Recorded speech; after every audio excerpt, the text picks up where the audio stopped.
ಔರಂಗಜೇಬನ ಆಡಳಿತದಲ್ಲಿ ಜಿಜ್ಯಾ ತೆರಿಗೆಯನ್ನ ಹಿಂದೂಗಳ ಮೇಲೆ ವಿಧಿಸಿದ ಹಾಗೆ ಸಿದ್ದರಾಮಯ್ಯ ಸರ್ಕಾರವು ಬೆಂಗಳೂರು ನಾಗರಿಕರ ಮೇಲೆ ತೆರಿಗೆ ಹೆಚ್ಚಳ ಮಾಡಿ ಅವರ ಜೋಬಿಗೆ ಕತ್ತರಿ ಹಾಕಿ ಲೂಟಿ ಮಾಡುತ್ತಿದ್ದಾರೆ.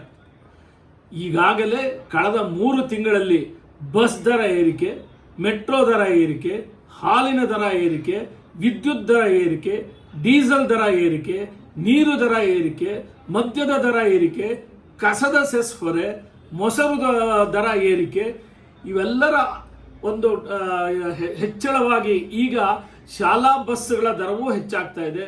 ತರಕಾರಿ ಸಾಗಣೆ ವೆಚ್ಚವೂ ಹೆಚ್ಚಾಗಿದೆ. ಹೋಟೆಲ್ಗಳಲ್ಲಿ ಕಾಫಿ ಟೀಗಳ ದರವೂ ಕೂಡ ಹೆಚ್ಚಳ ಆಗಿದೆ. 3 ತಿಂಗಳಲ್ಲಿ ಇಷ್ಟು ತೆರಿಗೆಗಳ ಹೊರೆಯನ್ನು ಬೆಂಗಳೂರು ನಾಗರಿಕರ ಮೇಲೆ ಹೊರಿಸಿರುವುದು ನಾಗರಿಕರು ಬಿಜೆಪಿಯ ಪರವಾಗಿ ವಿಧಾನಸಭೆಯಲ್ಲಿ ಮತ್ತು ಲೋಕಸಭೆಯಲ್ಲಿ ವೋಟ್ ಮಾಡಿದ್ದ ಕಾರಣಕ್ಕೆ ಅವರಿಗೆ ಸೇಡಿನ ರೂಪದಲ್ಲಿ ಸಿದ್ದರಾಮಯ್ಯ ಸರ್ಕಾರ ವರ್ತಿಸುತ್ತಿದೆಯಾ ಅನ್ನುವಂಥ ಅನುಮಾನ ನಮ್ಮನ್ನ ಕಾಡ್ತಾ ಇದೆ. ಸಿದ್ದರಾಮಯ್ಯನವರೇ, ಇನ್ನೂ ಯಾವ ತೆರಿಗೆ ಬಾಕಿ ಇದೆ ಜನರ ಮೇಲೆ ಹೇರಲು? ನಿಮಗೆ ವೋಟ್ ಕೊಟ್ಟ ಜನರಿಗೆ ನೀವು ದೊಡ್ಡ ದ್ರೋಹ ಬಗೆತಾ ಇದ್ದೀರಾ ಅಂತ ನಾನು ಈ ಮೂಲಕ ನಿಮಗೆ ತಿಳಿಸ್ಬೇಕಾಗತ್ತೆ.